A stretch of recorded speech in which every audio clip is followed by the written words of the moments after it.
میں نے جو متعدد مواقع سے آیات مبارکہ آپ کو سنائی کہ ہر جگہ پر چوٹی کی چیز صبر ہے، آخری چیز جو بیان ہوتی ہے وہ صبر ہے۔ سورۃ العصر میں آخری بات وَتَوَاصَوْا بِالصَّبْرِ یا ایھا الذین آمنوا استعینوا بالصبر والصلاۃ، اے ایمان والو مدد حاصل کرو صبر سے اور نماز سے۔ ان اللہ مع الصابرین، اللہ تعالیٰ صبر کرنے والوں کے ساتھ ہے۔ اور پھر آگے چل کر وبشر الصابرین الذین اذا اصابتهم مصیبۃ قالوا انا للہ وانا الیہ راجعون، اے نبی بشارت دیجئے، خوشخبری دیجئے ان صبر کرنے والوں کو کہ جن پر جب بھی کوئی تکلیف یا مصیبت نازل ہوتی ہے تو کہتے ہیں کہ ہم اللہ ہی کے ہیں اور اللہ ہی کی طرف ہمیں لوٹ جانا ہے۔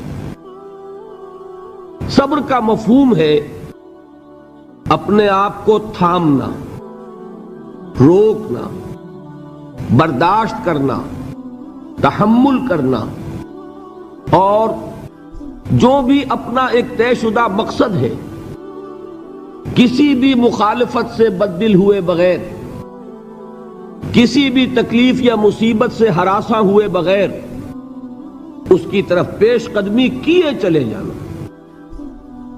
بڑی سخت سردی پڑ رہی ہے، فجر کا وقت ہے، گرم پانی کا اہتمام نہیں ہے، اب اس وقت فجر کی نماز کے لیے اٹھنا، ٹھنڈا پانی اگر ہے تو وضو تو کرنا ہوگا، اس ٹھنڈے پانی سے وضو کرنا، اس وقت لحاف سے نکلنا ہی بہت مشکل، ٹھنڈے پانی سے وضو کرنا اور مصیبت۔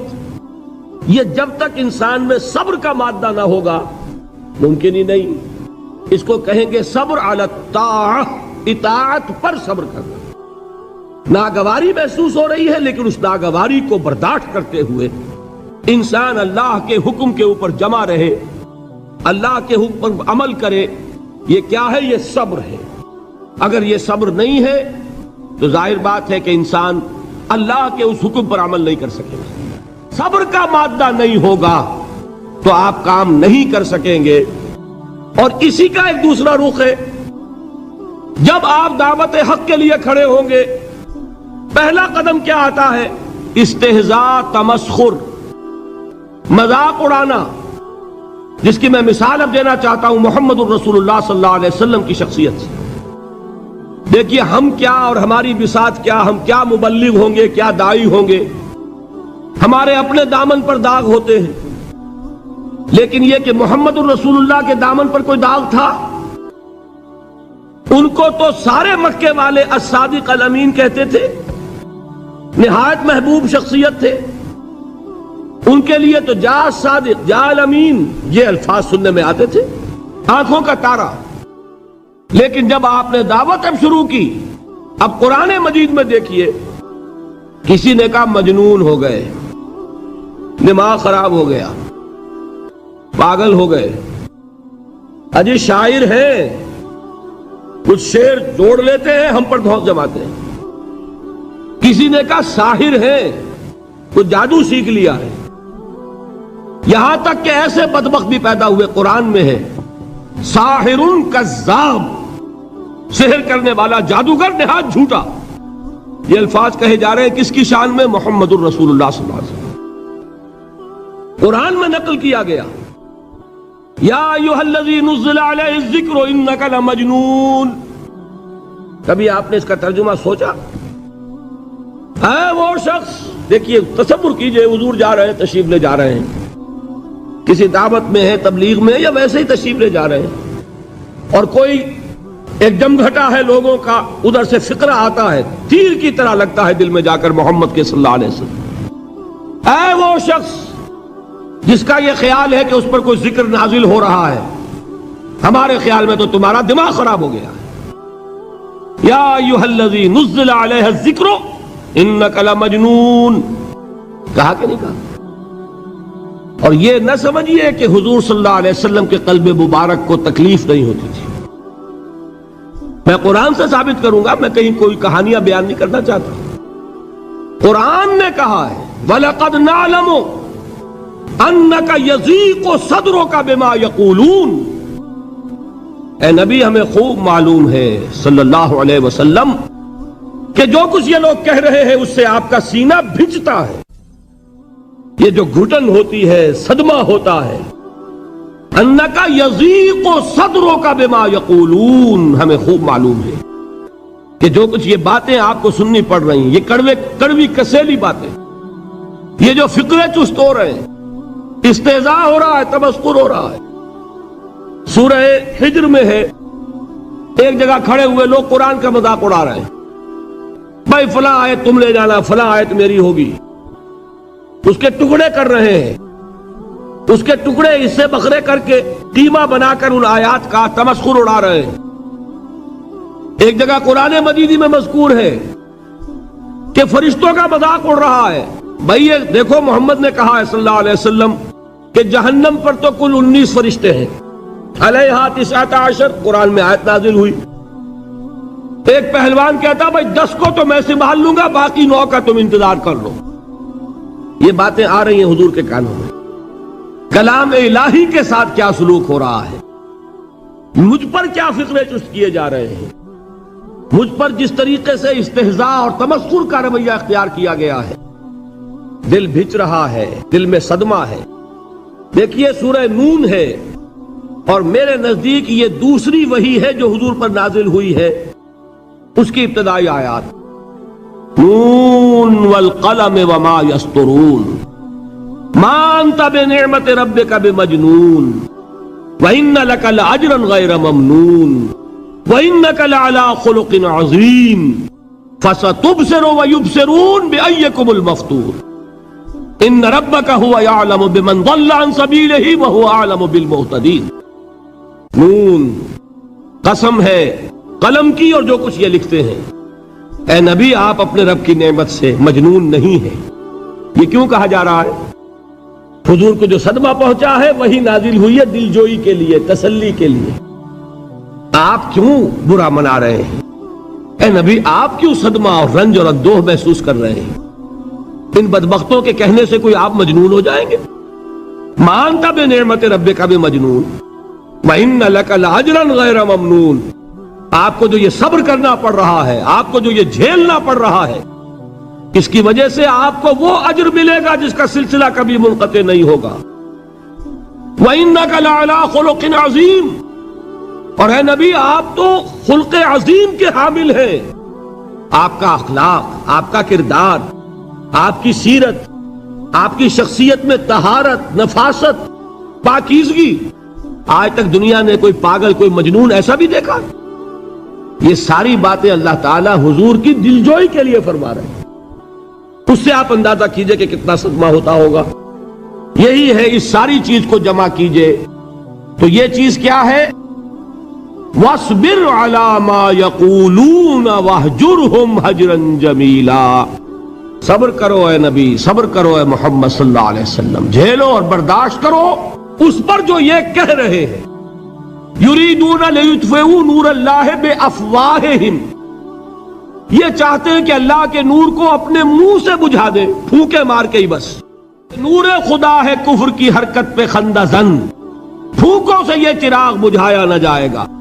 یریدون لیطفئوا نور اللہ بافواہہم واللہ متم نورہ ولو کرہ الکافرون، یہ چاہتے ہیں کہ اپنے منہ کی پھونکوں سے اللہ کے نور کو بجھا دیں، حالانکہ اللہ تعالیٰ تو اپنے نور کا اتمام فرما کر رہے گا، خواہ ان کافروں کو کتنا ہی ناگوار ہو۔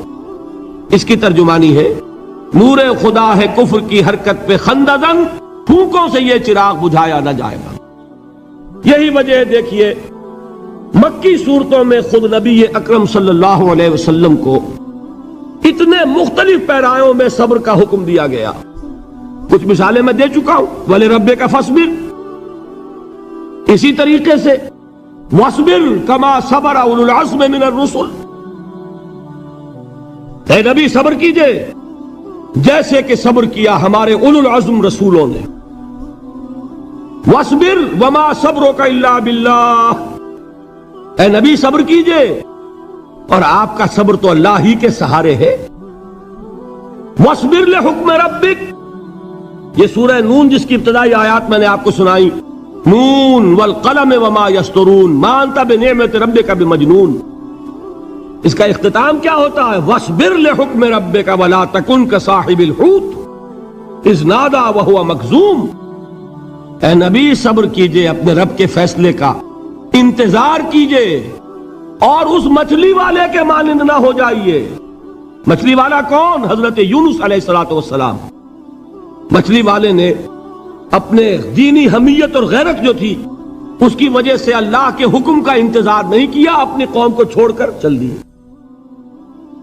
نبی کا، رسول کا یہ معاملہ ہوتا ہے، جیسے کہ آپ کو معلوم ہے کوئی افسر ہے کسی حکومت کا، وہ اپنی پلیس آف ڈیوٹی کو نہیں چھوڑ سکتا، he must stick to his place of duty.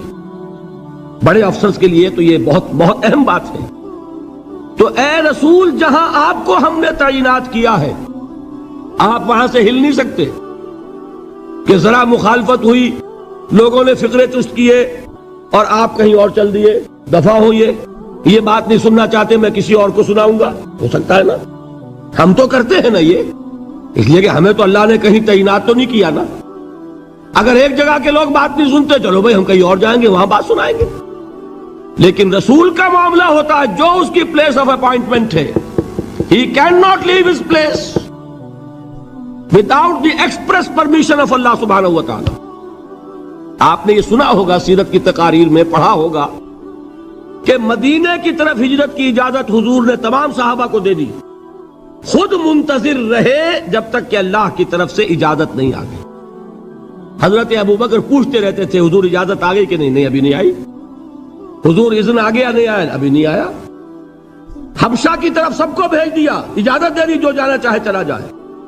حضور کی صاحبزادی جو حضرت عثمان کے نکاح میں تھی وہ بھی ہجرت کر رہی ہے، لیکن حضور تو نہیں گئے۔ رسول نہیں چھوڑ سکتا اپنی جگہ کو، یہاں تک کہ تمام تقریباً صحابہ چلے گئے، حضور رہ گئے، حضرت ابوبکر رہ گئے، حضرت علی رہ گئے، اور حضرت ابوبکر پوچھ رہے ہیں بار بار اجازت آئی یا نہیں؟ نہیں ابھی نہیں آئی۔ حضرت عائشہ نے واقعہ بیان کیا کہ ایک روز اچانک دوپہر کے وقت ہم نے دیکھا کہ حضور نے اپنے پورے جسم کو ڈھانپا ہوا ہے، چہرے کو بھی کپڑے میں ڈھانکا ہوا ہے اور تشریف لا رہے ہیں۔ یہ اس میں تعجب کی بات یہ کہ عرب میں آج بھی آپ کو معلوم ہے کہ یہ چیز جو ہے ان کی روایات کے خلاف ہے کہ دوپہر کے وقت کوئی کسی سے ملنے جائے۔ یہ وقت جو ہے قیلولے کا ہے، آرام کا ہے۔ تو این ٹھیک دوپہر کے وقت تشریف لائے حضور، آپ نے آ کے حضرت ابوبکر سے فرمایا کہ اجازت آ گئی ہے۔ حضرت ابوبکر نے بہت خوش ہو کر ایک بات کہی، حضور میں نے 2 اونٹنیاں تیار کی ہوئی ہیں۔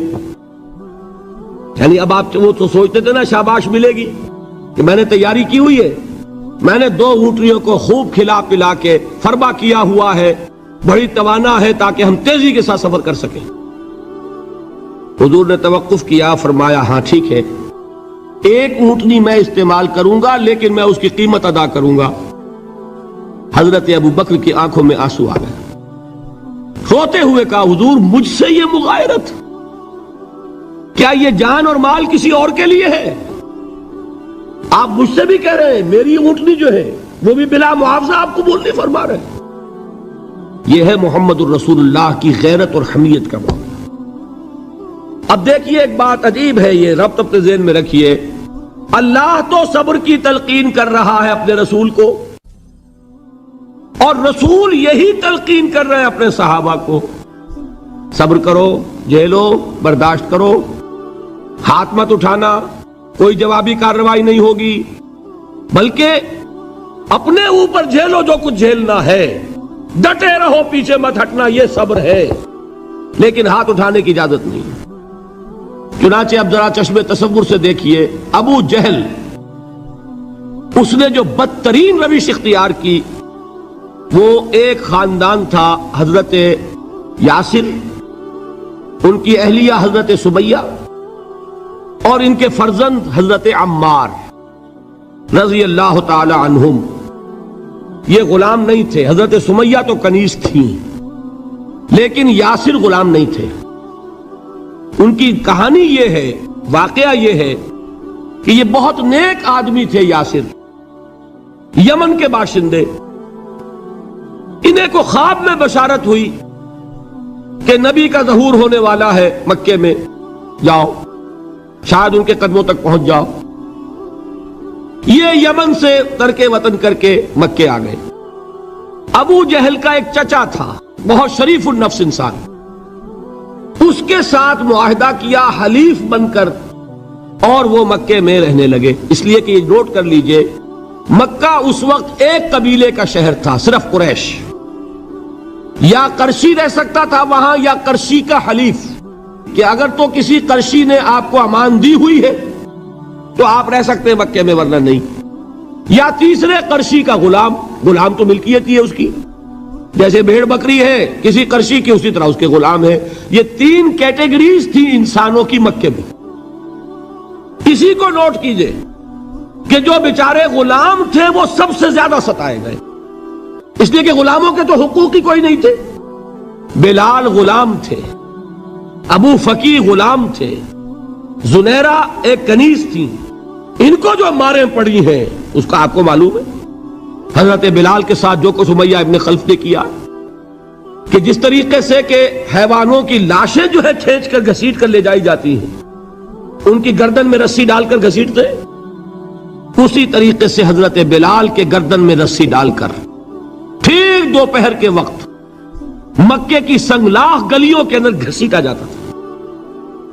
نیچے زمین جل رہی ہے توے کی طرح، اور ویسا بھی ہوتا تھا کہ چت لٹا دیا، اوپر سے وہ آگ مکے کا کہ سورج جو ہے ذرا نوٹ کیجئے، آگ برسا رہا، نیچے زمین توے کی طرح جل رہی ہے، اور ایک بھاری سل بھی لا کر جو ہے سر پر رکھ دی، چھاتی پر رکھ دی گئی ہے کہ آواز نہیں نکل رہی، جھاگ نکل رہے منہ سے، لیکن اس حال میں بھی احد احد احد، ایک ایک اللہ، قل هو اللہ احد، الفاظ نکل رہے۔ یہ ہے وہ صبر، صبر علی الابتلاء، صبر علی الایذاء۔ یہ ابتلاء اور ایذاء پر صبر ہے، جھیلو برداشت کرو، اس توحید پر قائم رہو، محمد کی رسالت کے اقرار کرتے رہو صلی اللہ علیہ وسلم، لیکن ہاتھ نہیں اٹھانا۔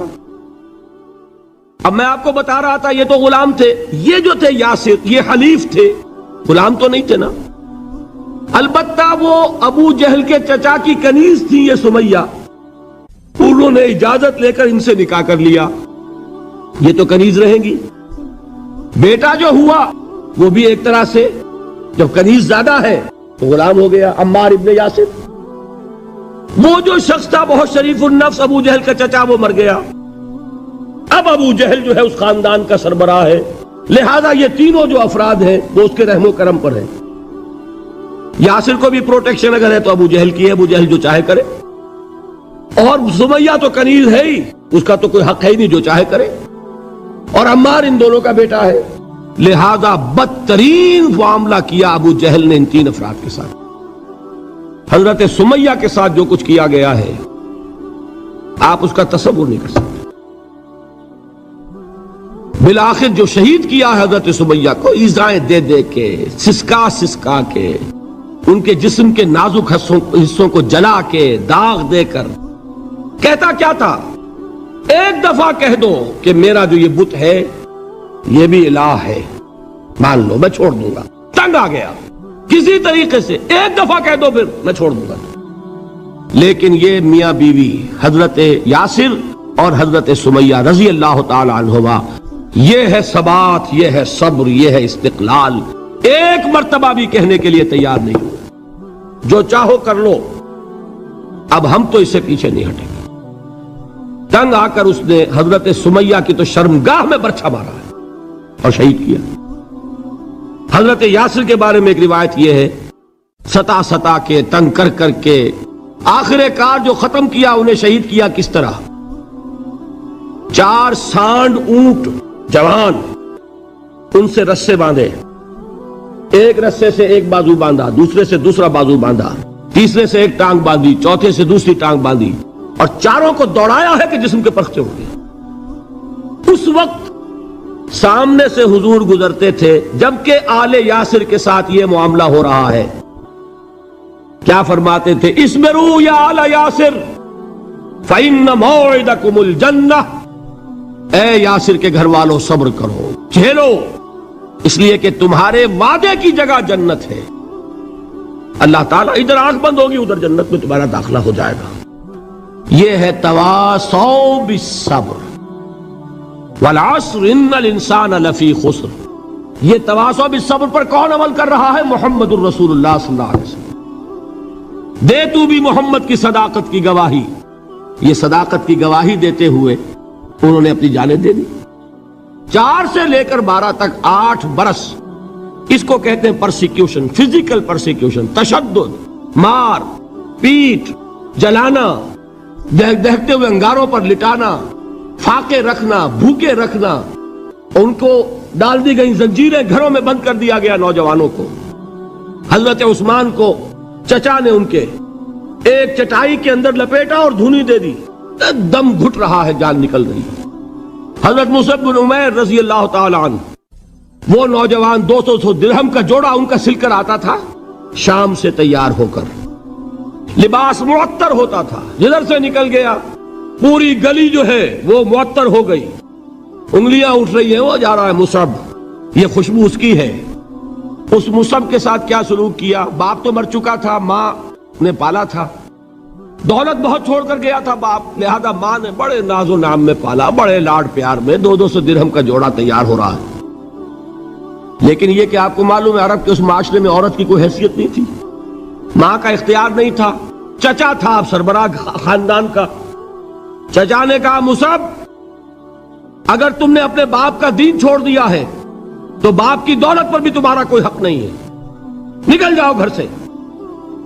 اس نے یہ سوچا تھا کہ مصعب کے ہوش ٹھکانے آ جائیں گے، دن میں تارے نظر آ جائیں گے، ناز و نام میں پلا ہوا گھر سے نکل کے جائے گا کہاں، یہ سارا نشہ جو ہے توحید کا یہ حیران ہو جائے گا۔ حضرت مصعب کا جواب بالکل برعکس تھا، اچھا ٹھیک ہے چچا جان، میں گھر چھوڑتا ہوں۔ وہی بات جو کبھی کہی تھی ابراہیم نے، باپ نے کیا کہا تھا؟ واجرنی ملیہ، جاؤ چلے جاؤ، دفع ہو جاؤ میری نگاہوں سے۔ حضرت ابراہیم نے کیا جواب دیا تھا؟ سلام علیک ساستغفر لک ربی انہ کان بی حفیہ۔ اچھا ابا جان آپ کا حکم یہی ہے تو میں چلتا ہوں، آپ پر سلامتی ہو، میرا رب مجھ پر بڑا مہربان ہے، میں اس سے آپ کے لیے استغفار کروں گا۔ چل دیے۔ یہی جو ہے حضرت ابراہیمی کی نسل ہے نا قریش۔ آج ابراہیم کے ایک بیٹے کے ساتھ وہی معاملہ ہو رہا ہے، مصعب کے ساتھ، اور مصعب چلنے کے لیے تیار ہو گئے۔ چچا نے سوچا، میں سمجھتا تھا کہ ہوش ٹھکانے آ جائیں گے، یہ تو تیار ہو گیا نکلنے کے لیے۔ غصے میں آ کے اگلی بات کہی، یہ کپڑے جو پہنے ہوئے تم نے یہ بھی اسی مشرک باپ کی کمائی کے ہیں، اتارو ان کو۔ وہی کپڑے اتارے، مادر زاد برہنہ گھر سے نکالے گئے۔ ماں کے پاس پہنچے، ماں نے آنکھوں پر ہاتھ رکھے، مصعب کیا ہوا؟ ماں سے کہتے ہیں کہ ماں میں موحد ہو گیا، اور وہاں سے گئے پھر حضور کی خدمت میں، کپڑے کہیں سے مانگے ہوں گے۔ یہ مصعب ہیں 200 درہم کا جوڑا پہننے والے۔ جب حضور پر مدینے کے 12 افراد ایمان لائے تھے، بیعت عقبہ اولیٰ ہوئی، انہوں نے کہا کہ حضور ہمیں کوئی شخص اپنا ایسا شاگرد دیجئے جو ہمیں قرآن پڑھا سکے۔ حضور نے حکم دیا مصعب جاؤ، اب مدینے جاؤ، یثرب جاؤ، یثرب والوں کو قرآن پڑھاؤ، انہیں تبلیغ کرو۔ مصعب گئے ہیں وہاں، 1 سال کی کمائی 75 افراد لا کر حضور کے جھولی میں اگلے سال ڈال دیے کہ حضور یہ میری 1 سال کی کمائی ہے، 72 مرد 3 عورتیں۔ بہرحال وہ مصعب بن عمیر ہے جو غزوہ احد میں شہید ہوئے، اور جب شہید ہوئے تو ان کے جسم پر صرف ایک چادر تھی۔ یہی چیزیں ہیں اصل میں کہ جو ہمارے دلوں کو منور کرنے والی ہیں نور ایمان سے۔ وہ علم بردار تھے غزوہ احد میں، جھنڈا مسلمانوں کا ان کے پاس تھا۔ ایک ہاتھ پر ایک شانے پر وار پڑا، ہاتھ کٹ گیا، دوسرے سے تھاما، دوسرے پہ کٹ گیا، اب دونوں حصوں کے بچے ہوئے ٹکڑوں سے جھنڈے کو تھاما، گرنے نہیں دیا، یہاں تک کہ شہید ہو گئے۔ گرے ہیں تو جھنڈا گرا ہے۔ شکل میں حضور سے بہت مشابہ تھے، خبر اڑ گئی کہ محمد شہید ہو گئے صلی اللہ علیہ وسلم۔ یہ مصعب بن عمیر کا واقعہ ہے۔ جب ان کو اب دفن کرنے کا وقت آیا، اور شہید کے لیے کفن جو ہے اس کا وہی لباس ہوتا ہے جو شہادت کے وقت ہو، حضور کے سامنے ایک پرابلم پیش کیا گیا۔ حضور مصعب کے جسم پر تو ایک چادر تھی، اور وہ چادر بھی اتنی چھوٹی ہے، یعنی 2 گز کی چادر بھی نہیں ہے، اس سے اگر سر ڈھانپتے ہیں مصحف کا تو پیر کھل جاتے ہیں، پیر ڈھانپتے ہیں تو سر کھلتا ہے، کیا کریں؟ حضور نے فرمایا سر ڈھانپ دو چادر سے اور پیروں پر گھاس ڈال دو۔ یہ آخری لباس ہے جو محمد کے اس دیوانے کو اس دنیا سے رخصت ہوتے ہوئے ملا ہے، جس کا 200 درہم کا جوڑا چلتا تھا۔ یہ ہے صبر۔ برداشت کیا کہ نہیں کیا؟ یہ خباب بن الارت پیشے کے لحاظ سے لوہار تھے۔ سوچئے ایک زندہ انسان کو دہتے ہوئے انگاروں پر لٹایا جا رہا ہے، ان انگاروں سے کھال جلی، کمر کی چربی پگھلی، اس پگھلنے والی چربی سے وہ انگارے ٹھنڈے پڑے۔ یہ سب کچھ جھیل رہا ایک شخص۔ سوچنے والوں نے سوچا نہیں ہوگا کیا جرم تھا ان کا، تو بڑا شریف آدمی ہے، بہت اچھا کاریگر ہے، وقت پر کام دیتا ہے، مناسب اجرت لیتا ہے، یہ کیا ہوا؟ یہ کوئی جرم نہیں، جرم صرف ایک ہے، ایک اللہ کو مانتا ہے اور محمد کے دامن سے وابستہ ہے صلی اللہ علیہ وسلم۔ فاستعینوا بالصبر والصلاۃ، مدد حاصل کرو کس سے؟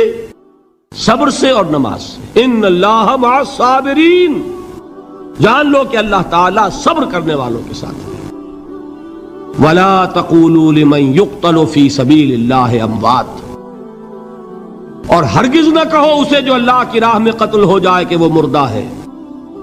بل احیاء ولکن لا تشعرون، نہیں، وہ زندہ ہے لیکن تمہیں ان کا شعور نہیں ہے۔ اور سنیے اب یہ آیت اہم ترین ہے صبر کے موضوع پر۔ وَلَنَبْلُوَنَّكُمْ بِشَيْءٍ مِّنَ الْخَوْفِ وَالْجُوعِ وَنَقْصٍ مِّنَ الْأَمْوَالِ وَالْأَنفُسِ وَالثَّمَرَاتِ وَبَشِّرِ الصَّابِرِينَ، اور دیکھو ہم تمہیں آزمائیں گے۔ وَلَنَبْلُوَنَّكُمْ، ہم لازماً آزمائیں گے تمہیں، بِشَيْءٍ مِّنَ الْخَوْفِ، خوف کی کیفیت طاری کر کے، والجوع، بھوک، فقر اور فاقہ، ونقص من الاموال، مالی نقصان، والانفس، جانی نقصان، والثمرات، اور ثمرات، پھلوں اور میووں کا نقصان۔ میرے نزدیک یہاں پر ثمرات کا مفہوم ایک اور بھی ہے۔ ایک تو صاف تھا کھجور کی فصل تیار ہے، غزوہ تبوک جانے کا حکم مل گیا، کون اتارے گا؟ اور کھجور وقت پر اتری نہیں، برباد ہو جائے گی۔ یہ ہو رہا ہے نا میووں کا نقصان۔ اور میرے نزدیک یہاں یہ بھی ہے، بسا اوقات بہت سی محنتوں کا نتیجہ انسان دیکھتا ہے کہ ضائع چلا گیا، میں نے 10 سال محنت کی، حاصل کوئی نہیں نکلا۔ یہ ثمرات کیا ہے؟ محنتیں، محنتوں کے ثمرات کا ضیاع۔ کوشش آپ نے کی، قسمت کی خوبی دیکھیے، ٹوٹی کہاں کمن، 2-4 ہاتھ جب کے لبے بام رہ گئے۔ Be prepared. ایک شاعر کے یہ اشعار ہیں، یہ فصل امیدوں کی ہمدم اس بار بھی غارت جائے گی، سب محنت صبح و شاموں کی اب کے بھی اکارت جائے گی۔ میرے نزدیک یہ ثمرات کا جو لفظ یہاں آیا ہے، وَنَقْصٍ مِّنَ الْأَمْوَالِ وَالْأَنفُسِ وَالثَّمَرَاتِ، سب محنت صبح و شاموں کی اب کے بھی اکارت جائے گی۔ دھرتی کے کونوں کھدروں میں پھر اپنے لہو کی کھاد بھرو، پھر مٹی سینچو اشکوں سے، پھر اگلی رت کی فکر کرو، پھر اگلی رت کی فکر کرو، جب پھر ایک بار اجڑنا ہے۔ ایک فصل پکی تو بھر پایا، تب تک تو یہی کچھ کرنا ہے۔ ایک مقصد ہے سامنے، انقلاب برپا کرنا ہے۔ ایک کوشش ناکام ہو جائے کوئی پرواہ نہیں، نیکسٹ، پھر تیار رہو ناکامی کے لیے۔ ایسا نہ ہو جو انگریزی میں کہتے ہیں hope for the best but be prepared for the worst. ایسا نہ ہو کہ دوسری مرتبہ ناکام ہو کے بددل ہو جاؤ، تمہاری ہمتیں جواب دے جائیں، نہیں، پہلے سے تیار رہو کہ دوسری مرتبہ بھی ناکامی آئے تو آئے، لیکن جب تک کہ کامیابی حاصل نہیں ہوتی ہمیں یہ کام کیے چلے جانا ہے۔ دیکھیے سیرت میں آیا کہ نہیں یہ واقعہ؟ بدر میں مسلمانوں کو فتح ہوئی تو احد میں زک پہنچی کہ نہیں؟ 70 صحابہ شہید ہوئے کہ نہیں؟ اگر ان کی ہمتیں جواب دے جاتی تو گاڑی کیسے چلتی آگے؟